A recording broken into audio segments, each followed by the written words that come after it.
Paano maging smooth ang ating cellphone? So yan po ang katanungan ng ating kaibigan. Shoutout sa iyo kaibigan. Kung may tanong ka rin, i-comment sa comment section. Subukan natin gawa ng tutorial. So tara, smooth na natin ang ating cellphone. Let's go at i-follow mo ako.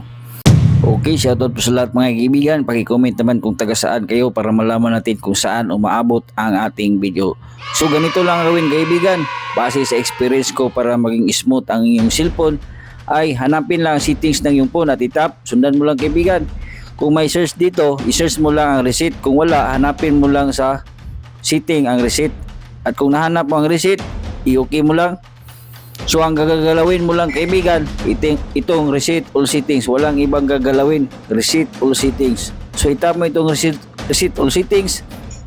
So makikita mo ito, reset all settings. Huwag mong galawin ang iba para hindi maging alarm clock ang iyong phone.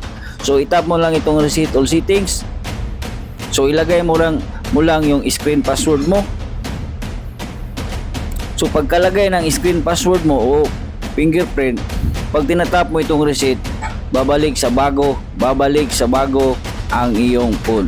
So maging smooth at hindi na lag ang iyong phone. Kasi nga may nagalaw tayong setting sa ating phone na posibleng bumabagal ang ating phone. So ganoon lang kaibigan, itap mo itong reset para maging smooth ang iyong cellphone. Huwag kalimutan i-share ni video. Salamat.